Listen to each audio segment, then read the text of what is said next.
Interestingly enough, you are my first Expanding Our Roots interview that I've done in 2 months, and also my first Expanding Our Roots interview that I have done since Hurricane Ida. So I just wanted to know, how have you been able to make it through the storm and how have you been able to recover? Well, thank you, Jahi, for inviting myself into this circle, the 821 project. The storm, actually, we fared well personally, but I do know family members and friends that did not fare well. So I know even though we've been through storms before, it's always something that we have to deal with. And I think one of our focuses, not just with United Nations Baton Rouge, but United Nations and as a community, if you're not even affiliated with any organization, is global climate change and the effects that it can be seen, specifically around the more storms that we've had and the severity of them. I hope what is the wake-up call that we do need to actually address climate change much more aggressively in our community. Because oftentimes we say, oh, it's a bad thing, but yet I'm not seeing tangible action towards, divesting from fossil fuels or creating alternative fuel sources in the Louisiana economy. Because this storm has led to a lot of trauma and a lot of loss. Whether you're rich, poor, black, white, regardless of where you are in the spectrum of life, I think everybody who's from South Louisiana is really going through it and getting through it as well. I take a hard turn in this conversation. I'm not sure where you're coming from, but home for me is Baton Rouge. And I want to start off our main conversation just by talking about where you're coming from. Where are you local? I like that question, where are you local? I've read some articles on that, and so I know that you have as well.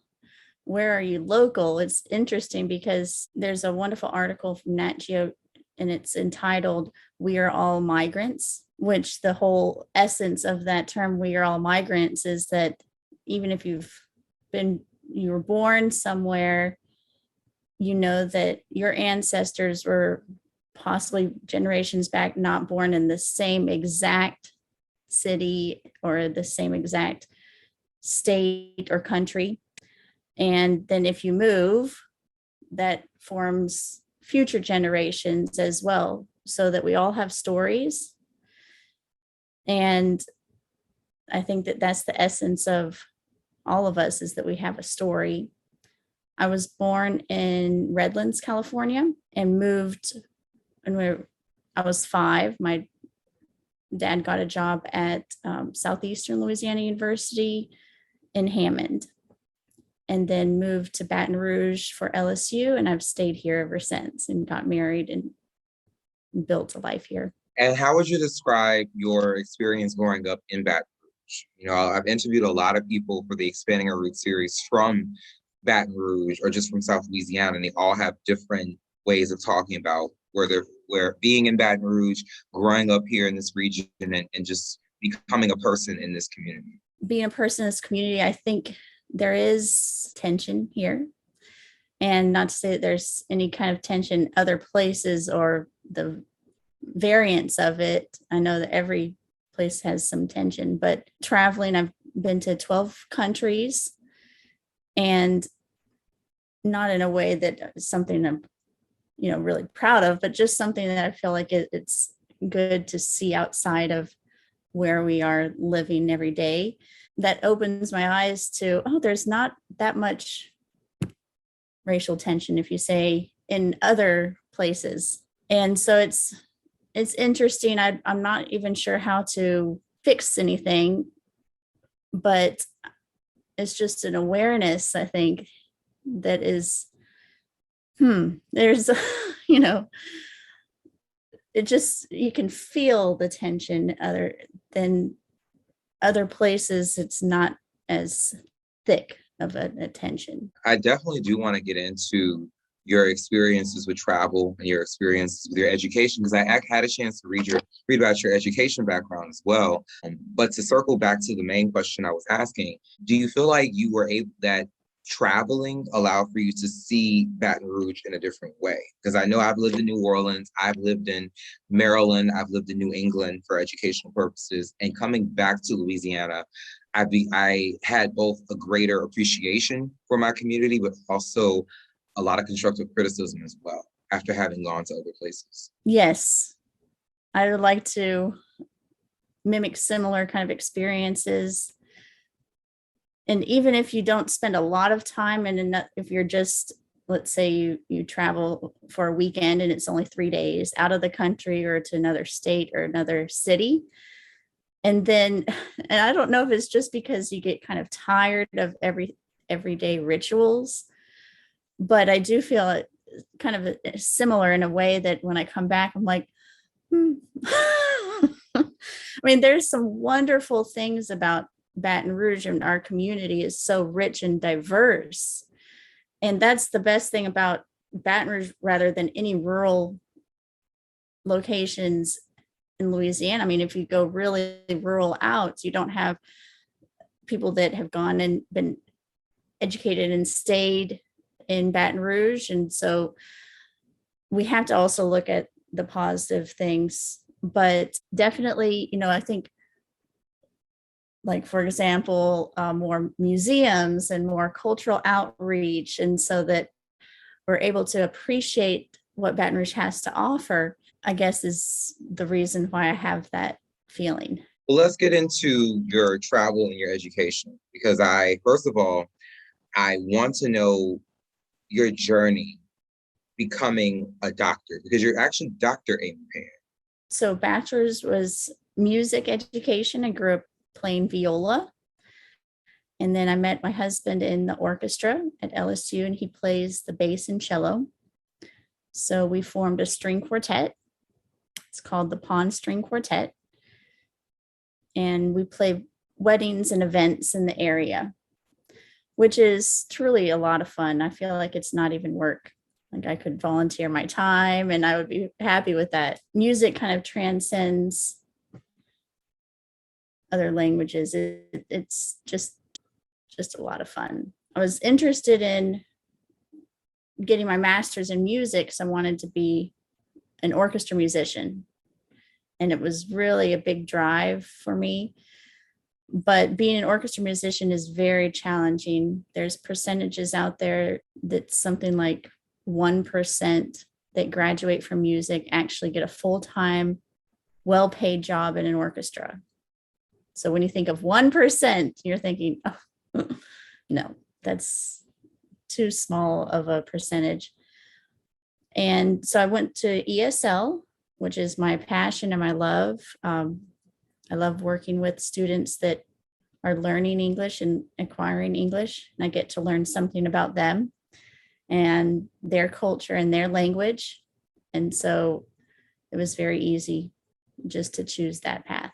And probably because my grandfather traveled all around the world as a professor, and he would have this poster up that had push pins of all the countries that he's been to. And it was on every single continent except for Antarctica. So 6 continents. And even on one continent, except for Australia, at least like 10 countries from every single continent. And it was so inspirational for me to see that. And he really pushed education. And then my aunt on my paternal side is a retired pilot. And so she's also traveled internationally. And she traveled mostly to Europe.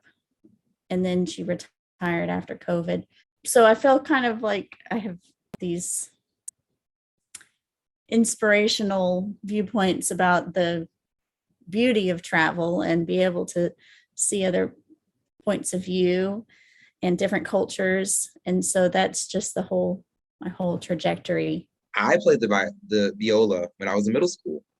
Oh my gosh, Jahi. Yes, I went when I was at McKinley Middle. I played viola for a year, and I don't know why when I was younger I wanted to play in the orchestra, because when I was in elementary school we took a field trip to see the Baton Rouge Symphony play, and I was like, I want to do that. especially when I was given the opportunity to do that at McKinley. I was like, I want to play in the orchestra. I want to be that person. So I played the viola. I originally was going to play the bass because I was tall. I was kind of tall in middle school, and I had pretty big hands, and they were slender and big hands. So everybody's like, well, you should play the bass. I hated it because you didn't really do much. I wanted to do something, but I couldn't afford to get a viola. It's like several hundreds of dollars to get a viola. So my teacher, Mr. Corrin, he lended me a viola to play, and for the whole school year. And I would carry that viola every other day, every B day, on the bus from North Baton Rouge to McKinley Middle to play that viola. And yeah, that was something that was cool for me. So I knew how to play the viola, and that was really exciting for me. So I didn't know that you did that. That's cool. So Jahi, Mr. Corrin's actually our neighbor. I'll have to tell him. Really? Tell him I I'm said sure he'll hi. remember. I'm sure he remembers you. What year? Do you remember that year? I attended middle school between the years of 2006 to 2009. So he was my teacher for my sixth grade year. And I had an eighth grade musical that I performed in, and the eighth grade had a musical. And I had a role in the musical where I was playing the cello, the viola, and I was supposed to like rock out with the viola and like as if it were a guitar. But what happened was nothing went according to plan. The first show, which is a school-wide assembly, I forgot my lines. So that was awkward. Then we had an evening show for parents, and the viola broke. Oh, The bridge broke, not the thing that connects it snapped off. So, but luckily Mr. Corn was able to fix it while before the next day's show. And that show, it was a success, but it was a bunch of elementary school kids. I was like, this doesn't count because they're not gonna even remember this tomorrow. So like, wow. So the people that will remember either the viola breaking, or they'll remember me forgetting my lines. And in middle school, as a middle school teenager, that was like the worst thing that could happen to me, like just embarrassment. But I used to play viola. So it's so small world, small world. Yeah, tell him I said hi. I will tell him that you said hi. And you still have the same, he'll remember Jahi McKay. How do you say your last name? Mackie. Mackie. Okay. Yes. But to get back to you, because the interview is about you, not about Mr. Corn, although hopefully he'll watch this interview. I want to know more about TESOL, because I went to the School of International Training Grad Institute, and I have friends who study, TESOL or ESL, but some people that may be listening or watching this may not know what it is. So tell me a little bit more about what it is and what made you want to get into ESL education. Good. So that's a good question. Actually, we are always kind of trying to rethink our model because when you say English as a second language, you think that English is most important language, but it's not. So it's very important to also think that there's been some other branding for the title. Some people say English as a new language. Some say English for multilingual scholars, so that we've kind of changed our idea that we are elevating multilingual scholars. And the reason is because some people are trilingual and they're learning their fourth or fifth language. And also the idea that English is more important than their first language is not a good idea at all, because that is very a Eurocentric kind of viewpoint. That's just a little background on some things. Basically, we're teaching students that are learning English that have never spoken English before or learned it before. And also, just because someone has an accent doesn't mean that they're an English learner. So making fun of someone's accent is a microaggression. So we have to be careful, because people that have accents can be completely proficient in English. So we want to be very careful about how we categorize, because categorizing is just something easy to do. If you ever have a question, if you meet someone who is international in general and you're not sure how to really approach the question of, but you really want to know, like, which country are you from or which languages do you speak? The best question is to say, are you multilingual? Because you don't want to assume that someone's born in another country or not, because you don't know. And you don't want to just say, where are you from? Which is usually what people say.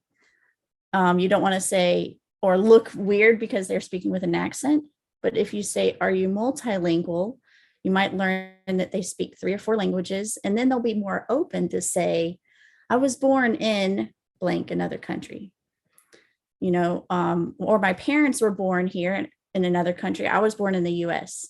I don't know if that answered the question, but it's just something to really be thoughtful of, not just as an ESL teacher, but anyone, because we're a global society and we see people that are born in other countries and varying levels of English proficiency. And I think we need to celebrate multilingualism instead of just saying English only. Yeah, I appreciate that, because doing a lot of social justice work, a lot of people push back and say, oh, we're getting caught up in being PC and things like that. But words matter. And there's with language, and as you already know, with language, meanings are associated to language. So when someone's like, where are you from? And it's coming from a white person to a person of color who you assume to be an immigrant, there's this idea of, you're not supposed to be here. You don't look like me. So where are you coming from? Mm-hmm. I usually ask people if they are a native to Baton Rouge or New Orleans, where they are, because number one, there are people who may have an accent or who may not look like you, but may be from some other part of the country, because America is such a diverse place. And oftentimes that question of, are you a native, allows for you to learn, oh, I'm actually from this country. I was born here. I was raised here. The are you multilingual question is also, I think, a great question to ask, because it gives people space to establish your identity. When you say, oh, are you an English learner, it makes them feel like they're other. But when you say, are you multilingual, you get to know more about a person and their background and where they come from. So I really appreciate that question. So are you multilingual? And then I like your question of, are you a native to Baton Rouge? Right? That's an interesting question. Because then some people are in other cities, they've moved. But yeah, definitely it's not easy just to think about these things. Like they take time. But usually when you say, are you multilingual, it is received well. Mm-hmm. Like you mentioned, if you say, where are you from? And even if you're not trying to sound demeaning, if you're not trying, that's the hardest thing, is I'm not trying. But sometimes just that question, where are you from? It's the parameters are of, number one, I know that you're not from here. Number two, am I questioning the fact that, any kind of allegiance to maybe another, or status as far as your passport, your green card, or if you, like, it just feels a little too open-ended. But if you say, are you multilingual, it's either yes or no. It's definitely interesting about how we frame those questions. And I've caught myself being like, wait, I think I said this a certain way that was not meant to be said. And then I always feel guilty about that, so it's definitely something, a daily, weekly thing. Before I get into your work in Baton Rouge, I want to kind of set it up for perhaps someone listening who may be unfamiliar. You started the United Nations Association of Baton Rouge, but there are several United Nations associations across the world. Given that a lot of people know about the UN, but not necessarily these associations, tell me a little bit more about what exactly are United Nations associations and why they are important to the communities that they're located in, or colleges as well. Happy United Nations Day. So yeah, happy UN Day. Happy UN Day. So you are celebrating 5 years of the 821 project, and the United Nations is celebrating 76 years. The whole point of the United Nations was to make the United Nations Charter, which specifically talks about peace and prosperity. And October 24th, 1945, the countries China, France, Soviet Union, before it was Russia, UK, and United States were the first countries to sign the charter. And the overall theme of United Nations is peace, dignity, and equality on a healthy planet. So the reason I started United Nations Association for Baton Rouge, which, just to clarify, like Jahi knows, it's an association for any place in the United States, and you actually form an affiliate chapter based sometimes from a university or a specific city. So actually, we don't have like a Louisiana United Nations Association. We have Baton Rouge chapter, which we were the first community chapter in Louisiana formed. And then New Orleans has also just started as well. The reasoning was, number one, we didn't have anything in Baton Rouge yet. So I wanted to get involved, but then saw we don't have anything. We didn't have an affiliate. And that was the rationale of how to begin this chapter. We haven't celebrated our first year yet. It'll be next March, but we've already had some initiatives with, for example, Mississippi Plastic Pollution Initiative. We've reached out to Senator Dr. Bill Cassidy, and he provided a video based around global climate change. We've had 2 board meetings, and we're planning a membership meeting next year in April. So we're getting started. We're not really a full-fledged, very stable affiliate yet because we're all volunteers, and that's okay. So we're just doing the best that we can. But we are just definitely around the platform that United Nations provides and trying to get involved in the community and throughout the association.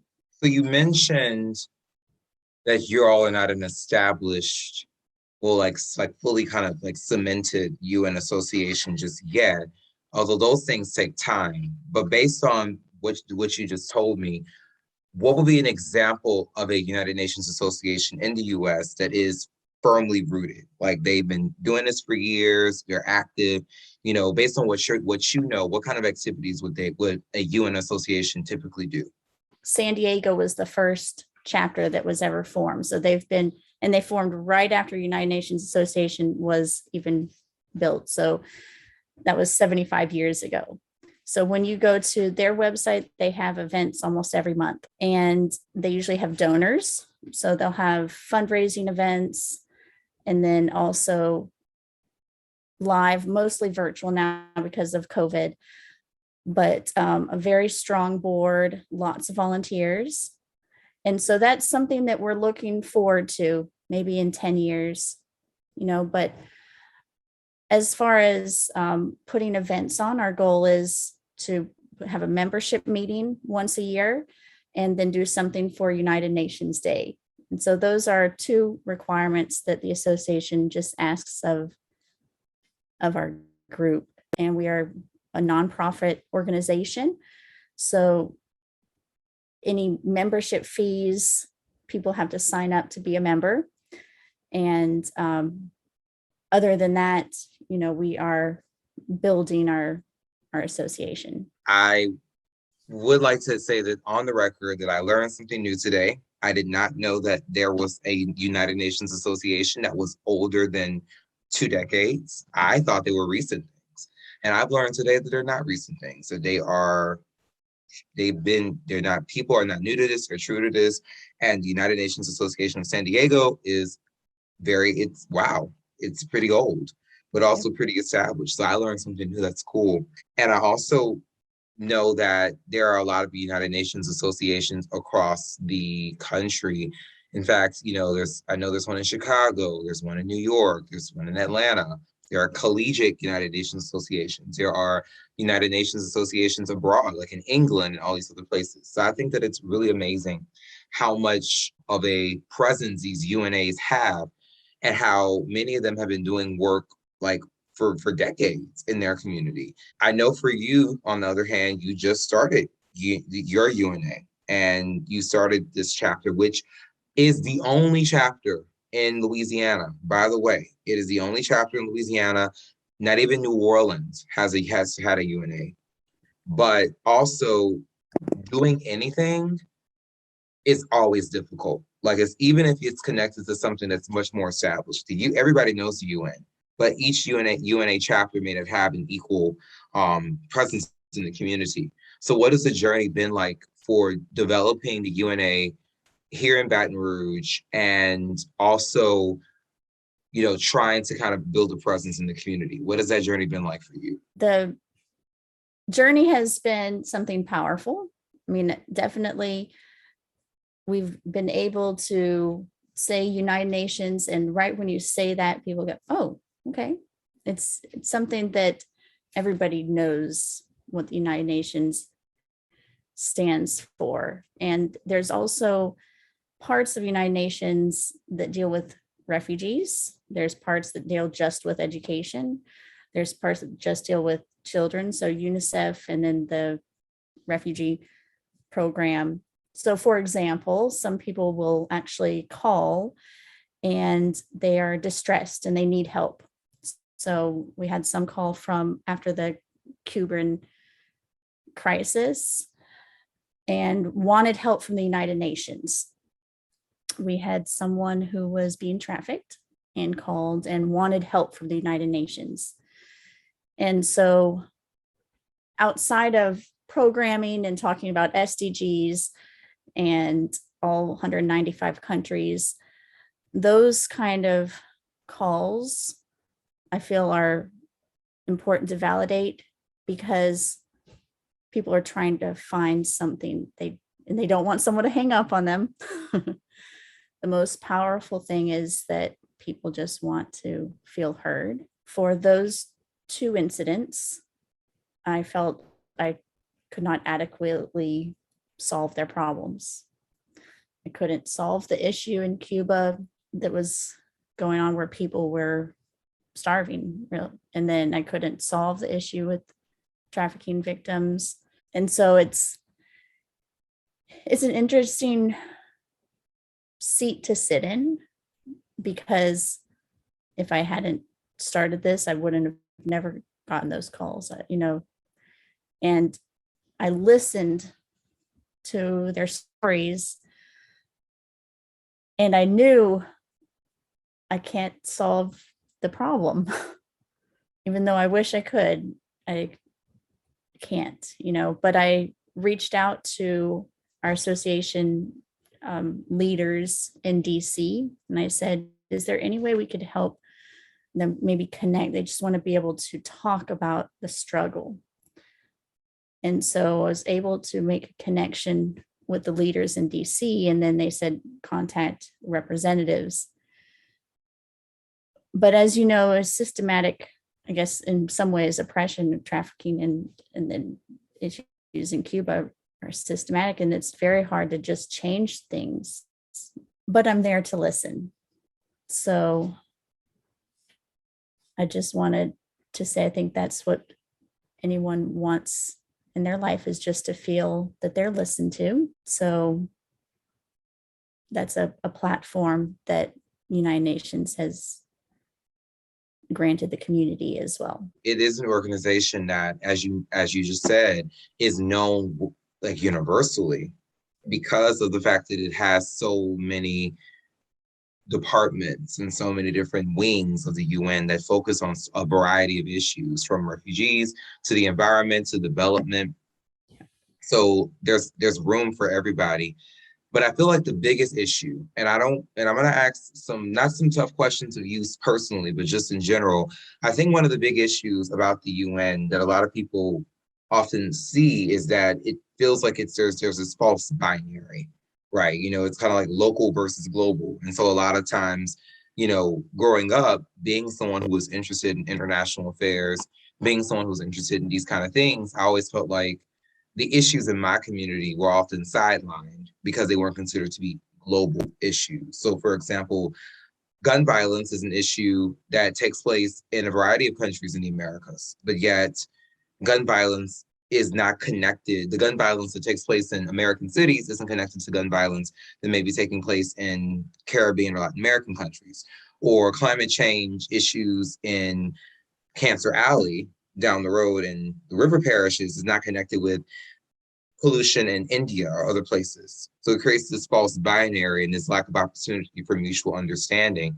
And then also another issue that I've often experienced is a lack of diversity within international affairs work. Oftentimes you don't see a lot of people of color who are present as diplomats or present in advocating for the UN and supporting the UN. So in many ways, as great as the UN is, there have been a lot of criticisms that they're not always in touch with marginalized communities in America, simply because of the fact that the headquarters is in America, and America has this idea of this being this very powerful country.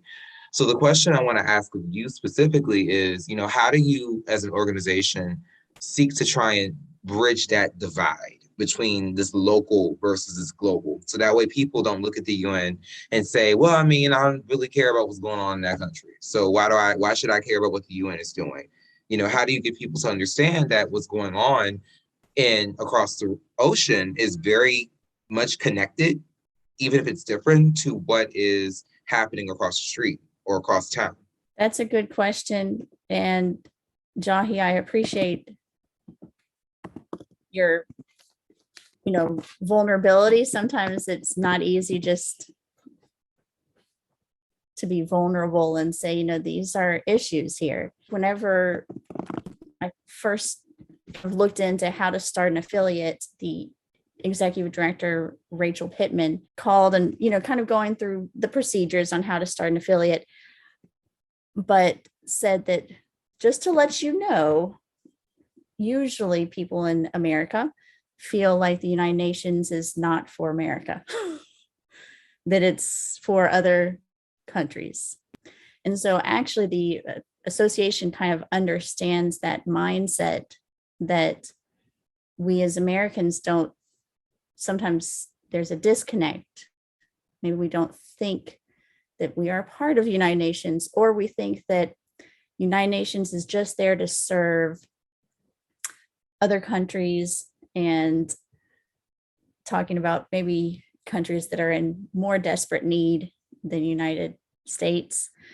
And so then we feel like we don't need to get involved, or we feel like you mentioned, that's going on over there. What about what's going on here, and the marginalized populations and the issues that are surrounding that? So I think that actually that is one of the reasons the UNA, which stands for United Nations Association of United States, was also formed and is trying to bridge some of those gaps. And it also might be because even though, so we have the United Nations Charter, there's a common agenda, there's the Declaration of Human Rights. And you think, how is that related to myself, my community, like you mentioned, people down the street? How is that related? And what could the United Nations do for us? Like, are they going to really help? They don't know what's going on with my community. They might know what's going on in other countries. So, I definitely understand there's that like you mentioned, a false binary. And one thing that the Attorney General of the United Nations said is multilateralism is being committed to solving world challenges. And so he said multilateralism with teeth, like he used this saying that we're here to solve global challenges. But one of those challenges is that it's too broad. So a global challenge, if it feels like it's too broad, it's not local. And that's something that we should think about, definitely. I think that's important because the fact that, I have a lot of experience, doing organizing work, and I often find that you can't make people care about something if you don't let them see themselves in the work or in the vision.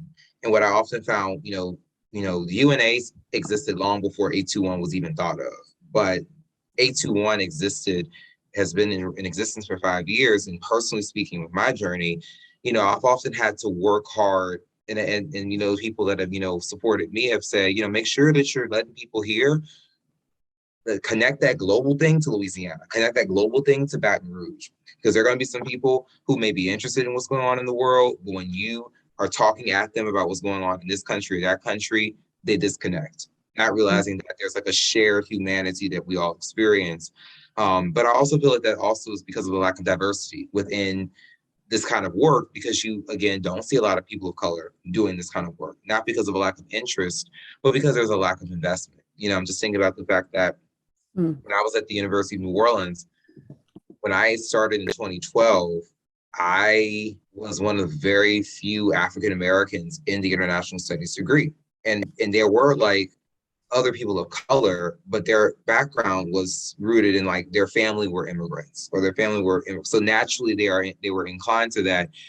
But I wasn't I'm not a child of immigrants. I wasn't a child of, like of an with an international background. My descendants were enslaved. So for me, my experience doing this work is understanding that marginalization, brutality, exclusion, inequality is a universal issue that impacts all of us. And being in this position as an African American, it's my job to make sure that people are aware and seeking to do something about it.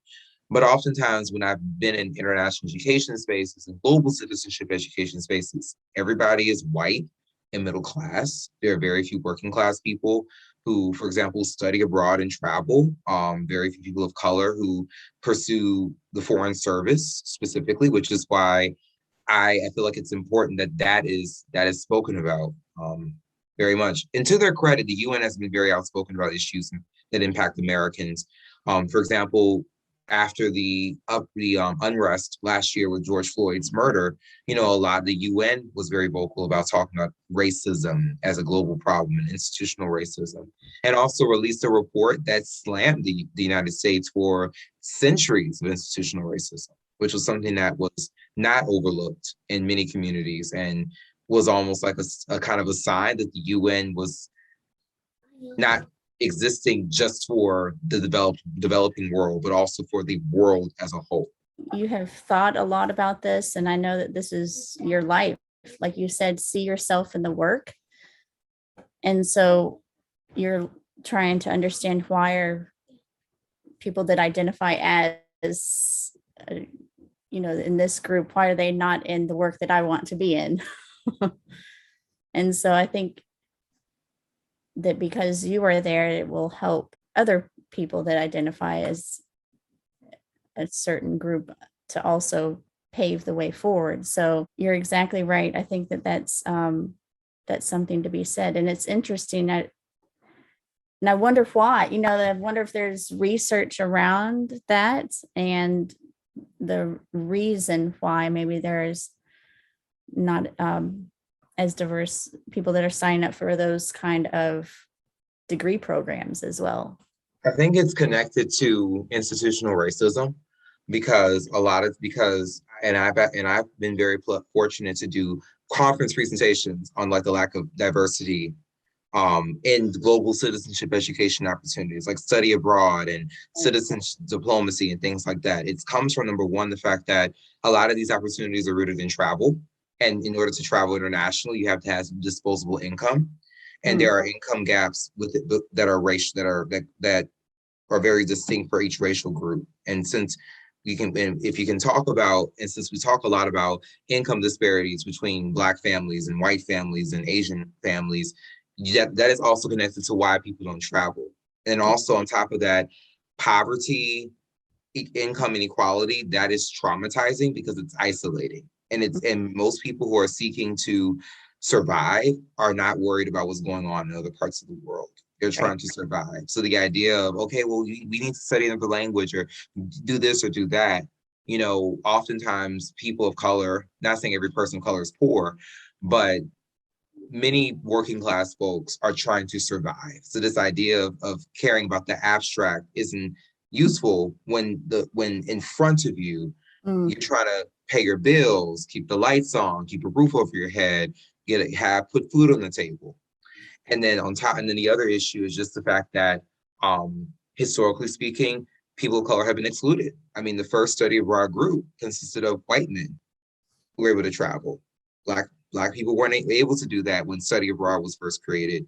And historically, people of color have been shut out of for many decades of our centuries of our history until recently have been shut out from being able to participate as leaders in government. So you don't get this so it's a lot of what you see is playing catch up in terms of representation. So I think that is connected to the history of race in this country, which may seem like a taboo kind of controversial topic, but you can't talk about the lack of diversity or connections to global citizenship education without talking about race in America. You just can't.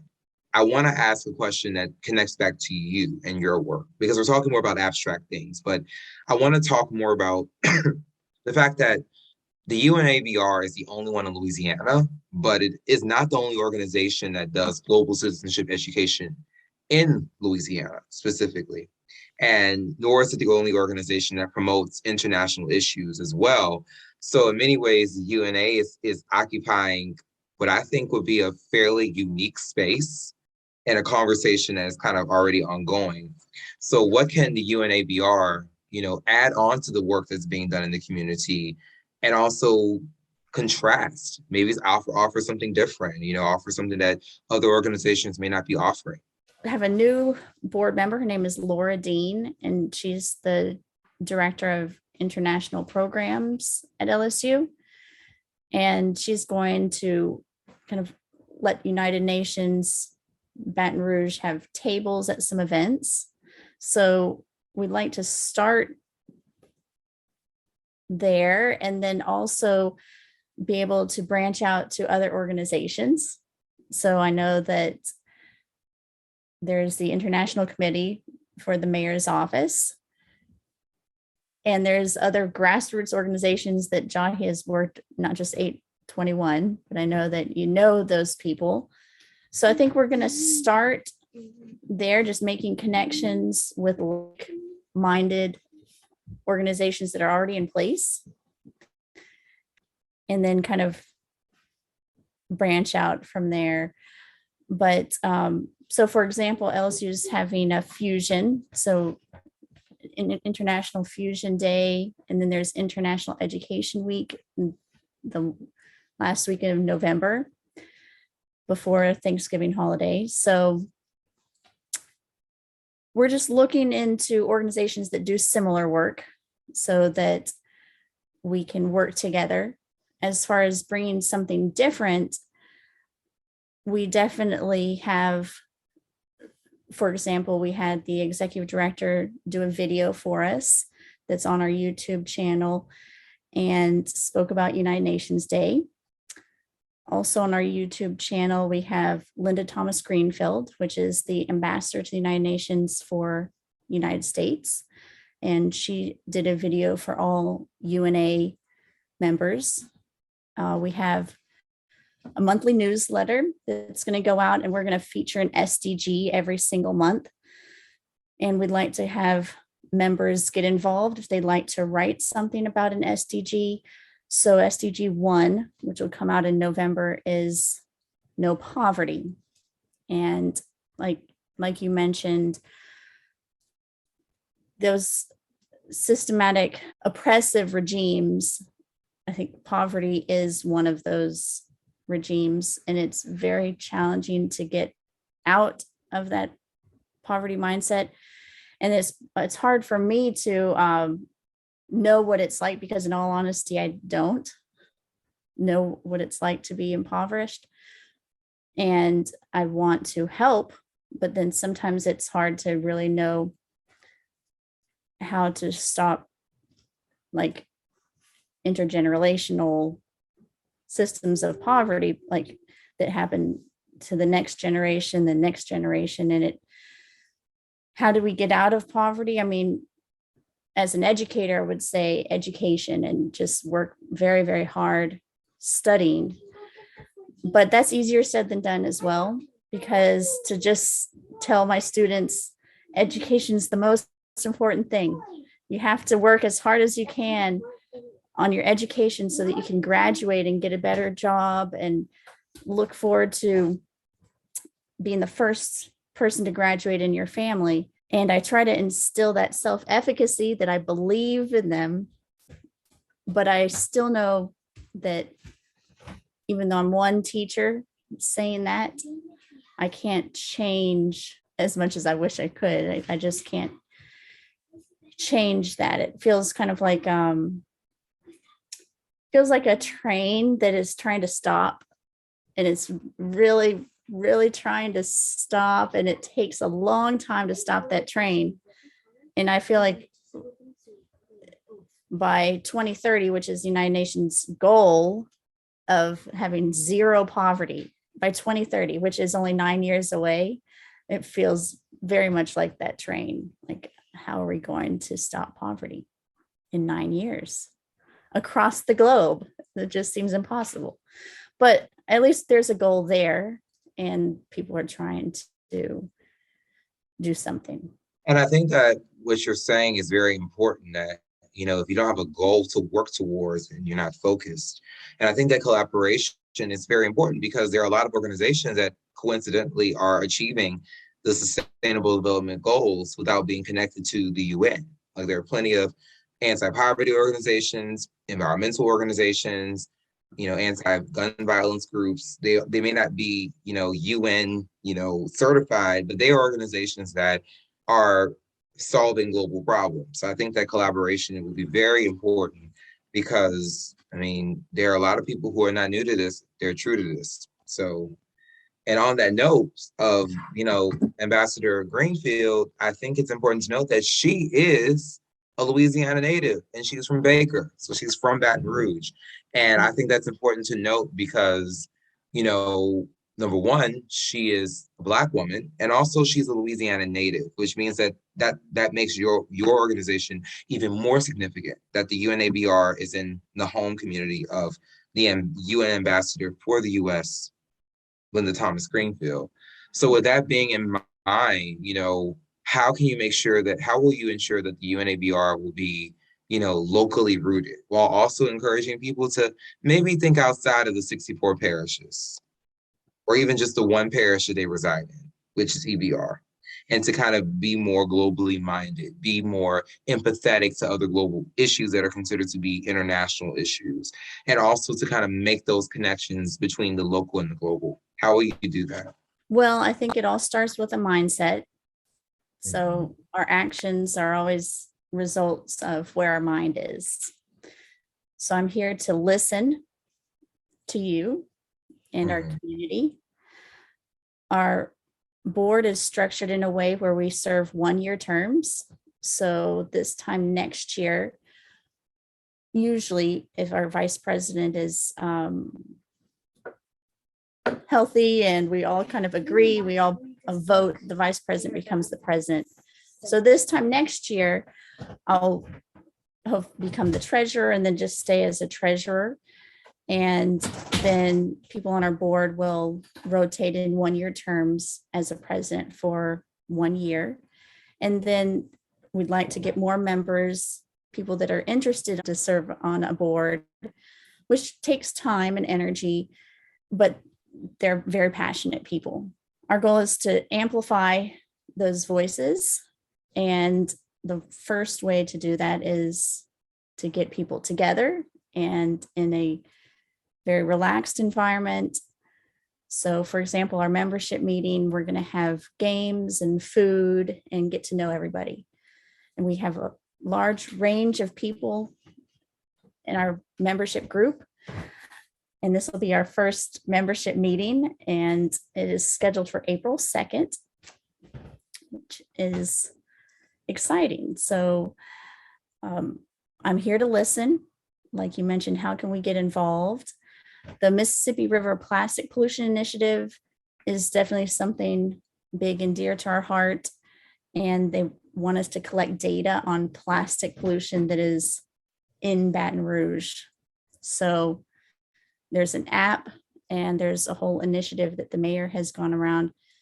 So we're looking definitely into that initiative. And there's a lot of things. So we don't want to get spread too thin, but we want to have a clear focus that we are here for the community and that we're here to learn about the United Nations, support the SDGs, and give people, members and board members as well, opportunities to lead. So those are our goals. We're talking about these membership meetings, and you're talking about food, and I need to eat. So I feel like I'm like, when is the membership meeting? Yeah. But I know a lot of people may be watching this and are listening to this and like, well, I mean, how can I be a part of this? You know, I know that you mentioned that there's a membership meeting that will happen next year, but we still have 2 full months of 2021 yet. So how can someone be a part of a United Nations association, the one that's in Baton Rouge, if they're living in Louisiana or in other communities? How can you become a UNA member? And specifically, how can you become a member of the United Nations Association in Baton Rouge? Okay, so these are the steps on how to join the United Nations Baton Rouge chapter. So you don't go to unitednations.com, you go to unausa.org. Up here, you can actually see there is a call-in challenge, and that is to support United Nations Day, which is today, Sunday, October 24th. But the call-in challenge is to call representatives from your state, and you would call senators, Congress members. And so that is definitely something that I'll be doing tomorrow and encourage. What you do is you click on join now to become a member. If you are 25 years old or younger, you have a free youth membership. So by the time you turn 26, there are fees to be a member. So it's $25 for the first year and then $50 on the second year. You also have a sponsor for $100 if you'd like to donate money, a patron for $500, or a lifetime member of $1,000. And then you don't have to renew yearly. And you click down here and you would sign up as a member. When you click on community chapter, we have Louisiana. So let me show you, New Orleans is an organizing chapter. Mm-hmm. So if you find the chapters, you click on About Us and find a chapter. So in Louisiana, we have, let's see.